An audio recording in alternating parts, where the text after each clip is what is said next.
ओम शांति। आज 5 मई 2020 के बाप दादा के मधुर महावाक्य सुनेंगे। बाबा का एक एक शब्द अनमोल है, एक एक शब्द मोती है, एक एक शब्द महावाक्य है, जिसे गीता में वर्णन किया गया। इसलिए शिव भगवान वाच्य लिखा गया, क्योंकि शिव भगवान ने ही महावाक्य उच्चारण किए। कोई भी मनुष्य आत्मा, उसके शब्द महावाक्य नहीं होते, लेकिन शिव बाबा की श्रीमत, शिव बाबा के महावाक्य जो आत्मा की सद्गति कर देते हैं। इसलिए बाबा के शब्दों से, बाबा के महावाक्यों से मनुष्यों के महावाक्यों की भेंट नहीं की जा सकती। मनुष्य तो जो स्वयं ही पुनर्जन्म के चक्र में आता है, मनुष्य अनेक प्रकार के चक्रों में घूमता है, लेकिन बाबा का हर शब्द महावाक्य जो आत्मा को सतो प्रधान अवस्था तक पहुंचा देता है। तो आज के महावाक्य हम सभी सुनेंगे। मीठे बच्चे, तुम्हारा लव एक बाप से है, क्योंकि तुम्हें बेहद का वर्षा मिलता है। तुम प्यार से कहते हो मेरा बाबा, मेरा बाबा कहते हो, मेरा पिता कहते हो, तो वर्षे के हकदार बन जाते हो। आज की मुरली का प्रश्न है, किसी भी देहधारी मनुष्य के बोल की भेंट बाप से नहीं की जा सकती। क्यों? क्योंकि बाप का एक एक बोल महावाक्य है।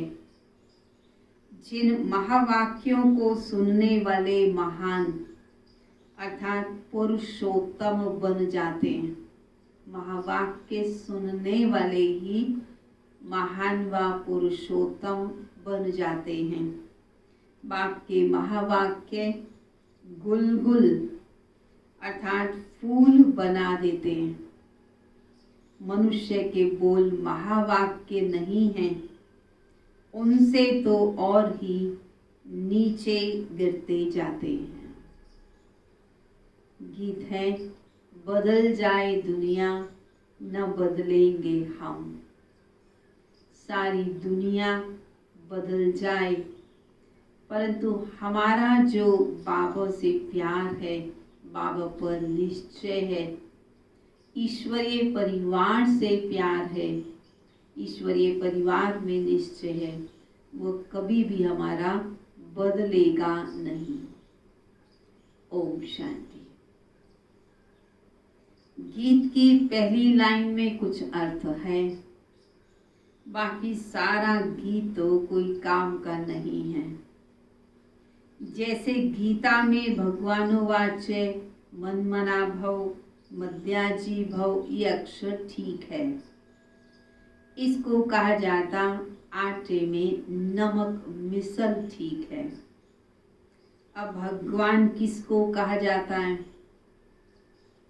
ये तो बच्चे अच्छी रीति जान गए हैं। भगवान शिव बाबा को ही कहा जाता है। शिव बाबा आकर शिवालय रचते हैं। आते कहाँ हैं? आते हैं वैशाल्य में शिवालय रचने। खुद आकर कहते हैं, हे मीठे मीठे लाडले सिकिलदे रूहानी बच्चों। इतना प्यार से कहते हैं। सुनती तो आत्मा है ना। जानते हो हम आत्मा अविनाशी हैं, और ये देह तो विनाशी है। हम आत्मा अब अपने परम पिता परमात्मा से महावाक्य सुन रहे हैं। महावाक्य एक परम पिता परमात्मा के ही हैं, जो महान पुरुष अर्थात पुरुषोत्तम बनाते हैं। बाकी जो भी महात्माएं गुरु आदि हैं, उनके कोई महावाक्य नहीं है। शिवो अहम भी कोई कह दे, मैं ही शिव हूँ, यह भी कह दे, जो कहते हैं वह भी सही वाक्य नहीं है। अभी तुम बाप से महावाक्य सुनकर गुलगुल बनते हो। कांटों और फूल में फर्क तो बहुत रहता है ना, तो बाबा आकर कांटों को फूल बनाते हैं। अभी तुम बच्चे जानते हो, हमको कोई मनुष्य नहीं सुनाते। इस समय शिव बाबा ब्रह्मा तन में विराजमान है, वह भी आत्मा ही है। परंतु जो शिव बाबा आते हैं, भले वह भी आत्मा ही हैं, परंतु उन्हें परम आत्मा कहते हैं। अभी पतित आत्माएं कहती हैं, हे परमात्मा आओ, आकर हमको पावन बनाओ। वह है ही परम पिता, परम बनाने वाला। तुम पुरुषोत्तम अर्थात सब पुरुषों में उत्तम पुरुष बनते हो। वह है देवताएं। परम पिता अक्षर बहुत मीठा है, सर्वव्यापी कह देते हैं तो मीठापन आता ही नहीं है। तुम्हारे में भी बहुत थोड़े हैं जो प्यार से अंदर याद करते हैं। वह स्त्री पुरुष तो एक दूसरे को स्थूल में याद करते हैं। यह है आत्माओं को परमात्मा को याद करना बहुत प्यार से। भक्ति मार्ग में इतना प्यार से पूजा नहीं कर सकते, वह लव नहीं रहता।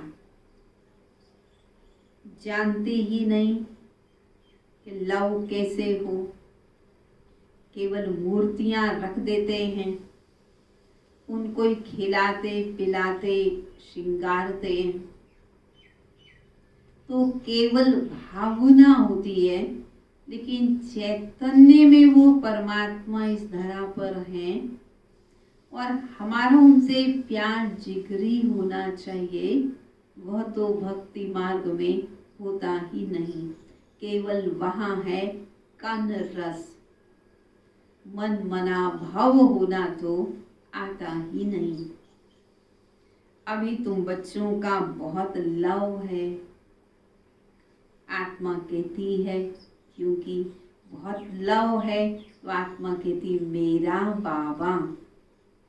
आत्माएं भाई भाई है ना, हर एक भाई कहते हैं बाबा ने हमको अपना परिचय दिया है, परंतु वह लव नहीं रहता। जिससे कुछ मिलता है उससे लव रहता है। बाप में बच्चों का लव रहता है, क्योंकि बाप से वर्षा मिलता है। जितना जास्ती वर्षा, उतना बच्चे का जास्ती लव रहेगा। अगर बाप के पास कुछ भी प्रॉपर्टी नहीं है, दादे के पास है, तो फिर बाप में इतना लव नहीं रहेगा, दादे से ही लव हो जाएगा। लव होता है वर्षे के आधार से। तो शिव बाबा हमको वर्षा देते हैं, बेहद की बादशाही देते हैं, तो बच्चों का लव शिव बाबा से ही होना चाहिए। ऐसा लौकिक में भी समझते हैं, दादे के पास जायदाद है, उसके पास पैसा है, तो लव उनके साथ हो जाता है। अभी तो है बेहद का बाप। तुम बच्चे जानते हो कि हमको बाप पढ़ाते हैं, ये तो बहुत ही खुशी की बात है। भगवान हमारा बाप है। जिस रचिता बाप को कोई भी नहीं जानते और न जानने के कारण फिर अपने को ही बाप कह देते हैं। रचिता बाप को जानते नहीं हैं, इसलिए सोचते मैं ही शिव हूँ, मैं ही भगवान हूँ। जैसे किसी छोटे बच्चे से पूछो कि तुम्हारा बाप कौन, वो बता देगा। फिर पूछो कि तुम्हारे पापा के भी पापा कौन, अर्थात दादाजी का नाम भी बता देगा। तो दादाजी के पापा जी कौन, वह बता नहीं पाएगा। तब खुद ही कह देता है दादाजी के पापा जी मैं ही हूं। वैसे ही जब रचिता उस परमात्मा की पहचान नहीं होती है, तब अपने आप को ही शिवो अहम कहने लगते हैं। अभी तुम बच्चे जानते हो, हम सब बापों का बाप एक ही है। हमको जो बेहद का बाप मिला है, उनका कोई बाप नहीं। यह है ऊंच से ऊंच बाप। तो बच्चों के अंदर में बेहद की खुशी रहनी चाहिए। उन यात्राओं पर जाते तो वहाँ इतनी खुशी नहीं रहती, क्योंकि प्राप्ति कुछ नहीं है। सिर्फ दर्शन करने जाते हैं, धक्के खाते हैं, टिप्पण घिसाते हैं, पैसे आदि भी खत्म करके आते हैं, परंतु प्राप्ति कुछ होती नहीं। भक्ति मार्ग में अगर आमदनी होती, प्राप्ति होती, तो फिर भारतवासी बहुत साहूकार होते। इतने समय से भक्ति कर रहे थे। ये मंदिर आदि बनाने में करोड़ों रुपए खर्च करते हैं। सोमनाथ का मंदिर जो शिव बाबा का यादगार बनाया, वह एक ही मंदिर तो नहीं होगा वैसा, और भी वैसे अनेक मंदिर होंगे। सब राजाओं के पास अलग अलग मंदिर होते थे। तुमको कितने पैसे दिए? 5000 वर्ष पहले तुमको विश्व का मालिक बनाया था। एक बाप ही ऐसा कहते हैं, एक बाप ही बच्चों से हिसाब भी पूछते हैं कि तुमको मैंने विश्व का मालिक बनाया था, इतना अथाह खजाने अथाह धन दिया था, वो सब कहाँ किया? ऐसे अन्य कोई तो पूछ भी नहीं सकता। आज से 5000 वर्ष पहले तुमको राजयोग सिखाकर ऐसा बनाया था। अभी तुम क्या बन गए हो? बुद्धि में आना चाहिए ना। हम कितने ऊंचे थे,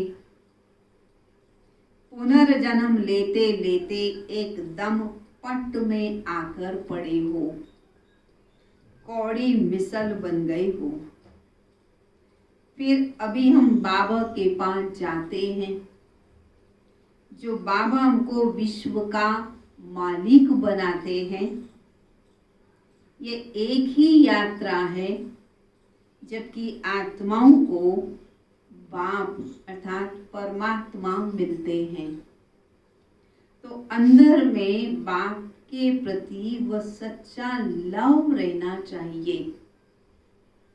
तुम बच्चे जब यहाँ आते हो तो बुद्धि में रहना चाहिए, कि हम उस बाप के पास आए हैं। किस बाप के पास? जो सारी मनुष्य सृष्टि का पिता, जो हमको फिर से विश्व की बादशाही देते हैं। वह बाप हमको शिक्षा देते, बच्चे दैवी गुण धारण करो। सर्वशक्तिवान पतित पावन मुझ बाप को याद करो। मैं कल्प कल्प आकर कहता हूँ कि मामेकम याद करो, तो विकर्म विनाश हो जाएंगे। दिल में आना चाहिए कि हम बेहद के बाप के पास आए हैं। बाप कहते मैं गुप्त हूँ, आत्मा कहती है मैं भी गुप्त हूँ। तुम समझते हो हम जाते शिव बाबा के पास, ब्रह्मा दादा के पास, जो कंबाइंड हैं, उनसे हम मिलने जाते हैं, जिससे हम विश्व के मालिक बनते हैं। अंदर में कितनी बेहद की खुशी होनी चाहिए।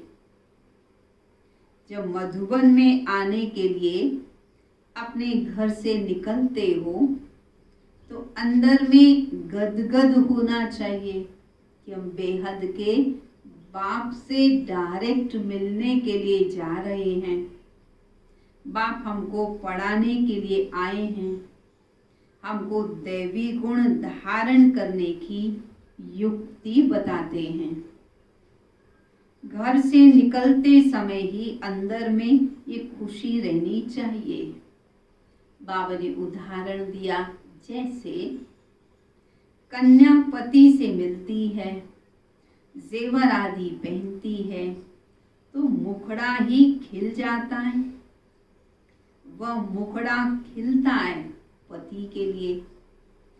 तुम्हारा मुखड़ा खिलता है परमात्मा बाप से मिलने, सदा सुख पाने के लिए। तो ऐसे बाप के पास आने समय कितनी खुशी होनी चाहिए। अभी हमको बेहद का बाप मिला है। सतयुग में जाएंगे फिर तो डिग्री कम हो जाएगी। संगम अधिक वैल्यूएबल है। संगम युग है डायमंड तुल्य, हीरे तुल्य, और सतयुग है सोने तुल्य। अभी तो तुम ब्राह्मण ईश्वरीय संतान हो। भगवान बैठ पढ़ाते हैं, वह हमारा बाप भी है, टीचर भी है, पढ़ाते भी हैं, फिर पावन बनाकर साथ में भी ले जाएंगे। हम आत्मा अब इस छींची रावण राज्य से छूटते हैं। अंदर में अथाह खुशी होनी चाहिए। जबकि बाप विश्व का मालिक बनाते हैं तो पढ़ाई कितनी अच्छी रीति पढ़नी चाहिए। स्टूडेंट अच्छी रीति पढ़ते हैं तो अच्छे मार्क्स से पास होते हैं। बच्चे कहते हैं बाबा हम तो श्री नारायण बनेंगे। ये तो है ही सच्ची सत्य नारायण की कथा, अर्थात नर से नारायण बनने की कथा। वह झूठी कथाएं जन्म जन्मांतर सुनते आए हो। अभी बाप से एक ही बार तुम सच्ची सच्ची कथा सुनते हो। वह फिर भक्ति मार्ग में चली आती है, यादगार भक्ति मार्ग में चला आता है। जैसे शिव बाबा ने जन्म लिया, उनकी हर वर्ष शिव जयंती शिवरात्रि मनाते, परंतु शिव बाबा कब आए, क्या आकर किया, ये मनुष्य आत्माएं जानती नहीं। सिर्फ शिव जयंती मनाते हैं। अच्छा, कृष्ण जयंती भी मनाते हैं, वो भी कब आया, कैसे आया, कुछ भी पता नहीं। कहते हैं कंसपुरी में आते हैं। अब वह पति दुनिया में कृष्ण कैसे जन्म लेंगे? बच्चों को कितनी खुशी होनी चाहिए कि हम बेहद बाप के पास जाते हैं। अनुभव भी सुनाते हैं ना, हमको फलाने द्वारा तीर लगा। बाबा को सुनाते हैं कि ये बहन या ये भाई हमें ज्ञान सुनाने के निमित्त बने और इन्होंने इतने अच्छे तरीके से सुनाया, समझाया, जो हमको तीर लग गया, जो बाबा के बन गए। बस उस दिन से लेकर हम बाप को ही याद करते हैं।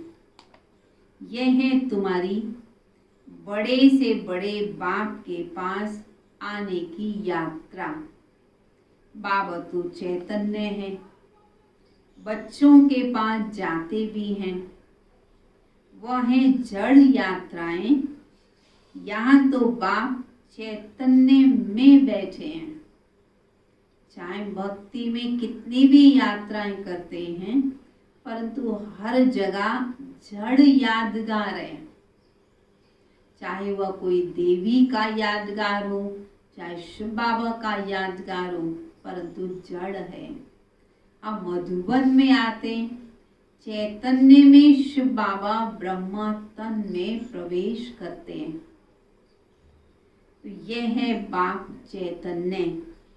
जैसे हम आत्मा बोलती हैं, वैसे वह परमात्मा बाप भी बोलते हैं शरीर द्वारा।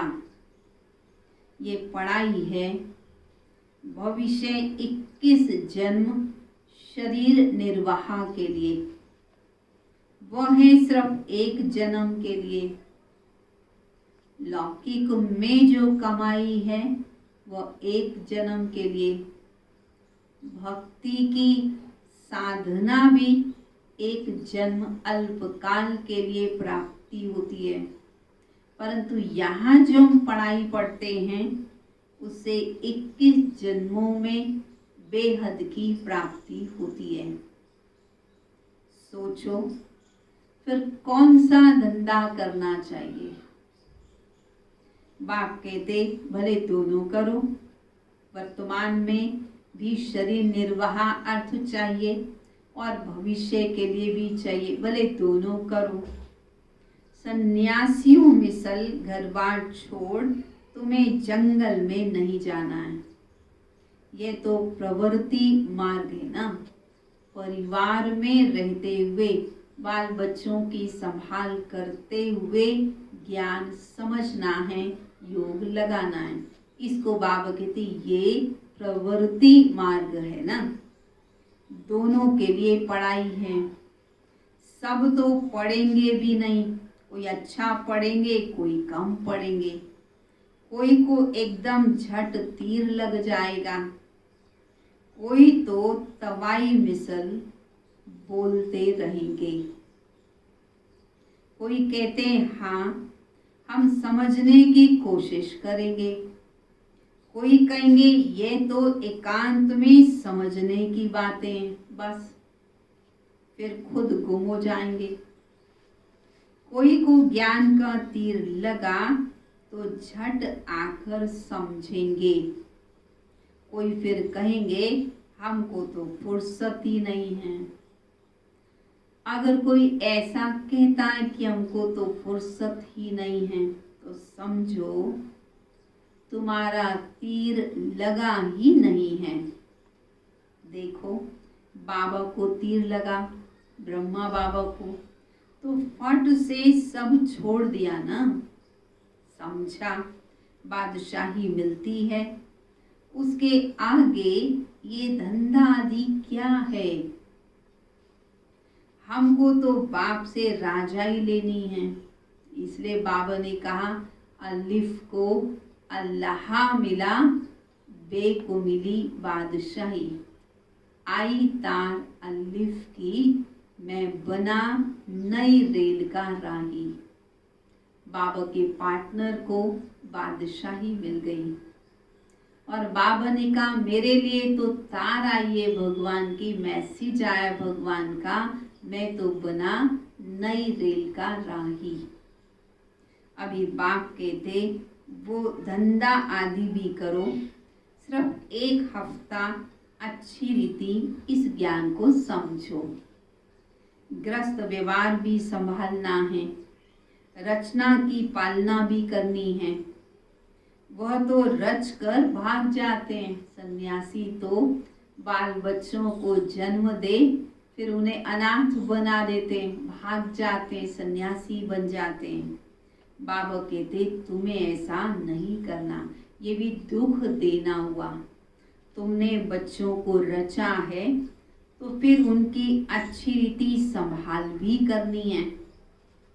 समझो स्त्री अथवा बच्चा तुम्हारा कहना नहीं मानते तो सपूत नहीं है, कहना मानते तो सपूत हैं, नहीं समझते तो कपूत हैं। सपूत और कपूत का पता तो पड़ ही जाता है ना। बाप कहते तुम श्रीमत पर चलोगे तो श्रेष्ठ बनोगे, नहीं तो वर्षा मिल ना सके। पवित्र बन, सपूत बच्चा बन, नाम वाला करो। तीर लग गया फिर तो कहेंगे बस, अभी तुम सच्ची कमाई ही करेंगे। बाप आए हैं शिवालय में ले जाने, तो शिवालय में जाने के लिए लायक भी बनना है, मेहनत तो है। बोलो अब शिव बाबा को याद करो, मौत सामने खड़ा है, कल्याण तो उनका भी करना है ना, सबका कल्याण तो करना है ना। बोलो अब याद करो तो विकर्म विनाश होंगे। तुम बच्चियों का फर्ज है, क्या फर्ज है? पियर घर और ससुर घर का उद्धार करना। जबकि तुम्हें बुलावा होता है तो तुम्हारा फर्ज है उनका कल्याण करना, उनके पास जाना, उन्हें बाबा का संदेश देना। रहम दिल भी बनना चाहिए। पति तमो प्रधान मनुष्यों को सतो प्रधान बनने का रास्ता बताना है। तुम जानते हो हर चीज नई से पुरानी तो जरूर होती ही है। नर्क में सब पतित आत्माएं हैं, तब तो गंगा स्नान करने जाते हैं, सोचते हैं स्नान करके पावन बन जाएंगे। पहले तो ये समझें कि हम पतित हैं तो हो पावन बनने की भी बात। बाप आत्माओं को कहते हैं मुझे याद करो तो तुम्हारे पाप कट जाएंगे। साधु संत आदि जो भी हैं सबको ये मेरा पैगाम दो कि बाप कहते मुझे याद करो। इस योग अग्नि से अथवा याद की यात्रा से तुम्हारी खाद निकलती जाएगी। तुम पवित्र बन मेरे पास आ जाओगे, मैं तुम सबको साथ ले जाऊंगा। जैसे बिच्छू होता है, भले है तो बिच्छू परंतु बाबा उसकी भी विशेषता को देखते हैं। क्या विशेषता सुना रहे हैं? बिच्छू चलता जाता है और जहां देखता है नरम चीज है वहीं डंक मार देता है। पत्थर को डंक मार क्या करेगा? नरम चीज पर ही डंक मारता है। तुम भी देखो कि कोई भक्ति भाव वाला है, देवताओं का पुजारी है, शिव बाबा का पुजारी है, उन्हें बाबा का परिचय दो। ये भी बाप ने समझाया है। मेरे भक्त कहाँ रहते हैं? शिव के मंदिर में, कृष्ण के मंदिर में, लक्ष्मी नारायण के मंदिर में भक्त मेरी भक्ति करते रहते हैं तो बच्चे ना। मेरे से राज्य लिया था, अब पूज्य से पुजारी बन गए हैं। देवताओं के भक्त बन गए। नंबर 1 है शिव की अव्यभिचारी भक्ति। फिर गिरते गिरते अभी तो भूत पूजा करने लगे हैं। शिव के पुजारियों को समझाने में सहज होगा। ये सब आत्माओं का बाप शिव बाबा ये समझाना है। स्वर्ग का वर्षा शिव बाबा देते हैं। अभी बाप कहते मुझे याद करो तो विकर्म विनाश होंगे। हम तुमको पैगाम देते हैं। अब बाप कहते हैं पतित पावन ज्ञान का सागर मैं हूँ। ज्ञान भी सुना रहा हूँ, पावन बनने के लिए योग भी सिखा रहा हूँ। ब्रह्मा तन से मैसेज दे रहा हूँ, मुझे याद करो। अपने 84 जन्मों को याद करो। तुमको भक्त मिलेंगे मंदिरों में और फिर कुंभ के मेले में भी मिलेंगे। वहां तुम समझा सकते हो पतित पावन गंगा है या पतित पावन परमात्मा है।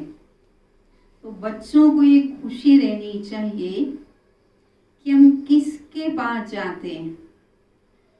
कितना साधारण बाप, क्या बड़ाई दिखाएं अपनी। शिव बाबा क्या करें जो बड़ा आदमी दिखाई पड़े। सन्यासी तो कुछ विशेष कपड़े आदि पहन लेते हैं। बाप कहते मैं तो साधारण तन लेता हूँ, तुम्हें राय दो मुझे। बाबा बच्चों से राय लेना चाह रहे हैं। बाबा कहते तुम्हें राय दो मुझे कि मैं क्या करूं। इस रथ को क्या श्रृंगारूं जिसे लोगों को समझ में आ जाए कि ये बड़े से बड़ा बाप है, यही पतित पावन है, ये समझ में आ जाए। वह हुसैन का घोड़ा निकालते हैं, उनको श्रृंगारते हैं। या शिव बाबा का रथ, फिर बैल बना दिया है मंदिरों में। जहाँ शिवलिंग बनाते हैं वहीं बाहर में बैल भी दिखा देते हैं, जिसे नंदीगण कहते हैं।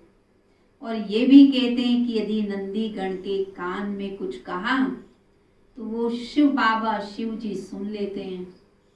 उन्हें मालूम नहीं है नंदीगण ब्रह्मा बाबा का ही यादगार है। ब्रह्मा बाबा से बात करेंगे, ब्रह्मा बाबा को कुछ कहेंगे तो शिव बाबा भी सुन लेंगे।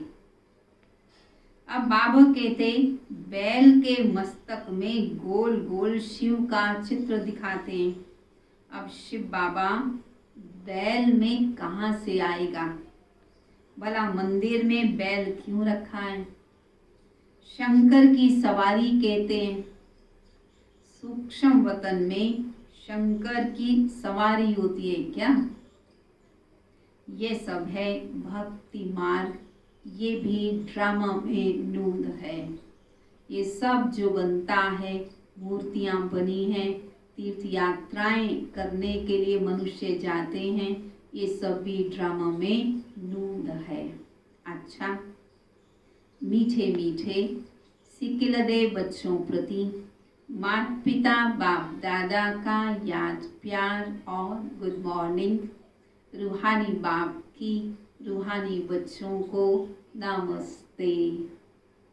रूहानी बच्चों की रूहानी बाप दादा को नमस्ते नमस्ते नमस्ते। धारणा के लिए मुख्य सार। अपने आप से प्रतिज्ञा करनी है कि अभी हम सच्ची कमाई, अविनाशी कमाई करेंगे। स्वयं को शिवालय में चलने के लायक बनाएंगे।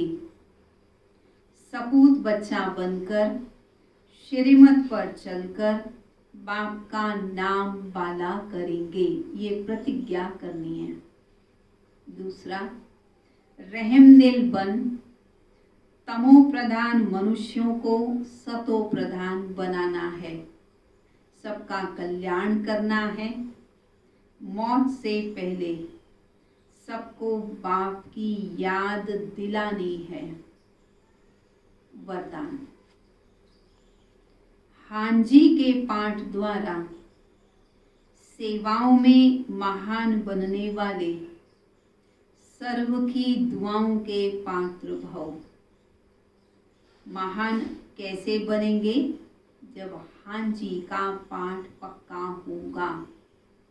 हमें जो सेवा मिले, जो इशारा मिले, हांजी जो बाबा श्रीमत दे, उस श्रीमत का पालन करने के लिए भी सदा हांजी। तब हम बनेंगे महान और दुआओं के पात्र भी बनेंगे। कोई भी सेवा खुशी और उमंग से करते हुए सदा ध्यान रहे कि जो सेवा हो उसमें सर्व की दुआएं प्राप्त हों, क्योंकि जहाँ दुआएं होंगी वहाँ मेहनत नहीं होगी। अभी यही लक्ष्य हो, जिसके भी संपर्क में आए उसकी दुआएं लेते जाएं। हांजी का पाठ ही दुआएं लेने का साधन है। कोई रॉन्ग भी है तो भी उसे रॉन्ग कहकर धक्का देने की बजाय सहारा देकर खड़ा करो। सहयोगी बनो, सहज योगी बनो, तो उससे भी संतुष्टता की दुआएं मिलेंगी। जो दुआएं लेने में महान बनते हैं वे स्वतः ही महान बन जाते हैं। तो सर्व द्वारा दुआएं लो। स्लोगन। हार्ड वर्कर के साथ साथ अपनी स्थिति भी हार्ड अर्थात मजबूत बनाने का लक्ष्य रखो। हार्ड वर्कर भी बनो, हड्डी सेवाधारी बनो, लगन से सेवा करते रहो। सेवा करते कभी थको नहीं। हनुमान मिसल बाबा की याद भी और मेहनत भी। परंतु साथ में बाबा क्या कह रहे हैं? अपनी स्थिति भी मजबूत बनाओ। अच्छा, ओम शांति। चलेंगे सभी 3 मिनट बाबा की याद में।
उसने मुझको अपना कहकर प्यार दिया दिन में, प्यार दिया दिन में। सुख बरसाए दिल को लुभाए,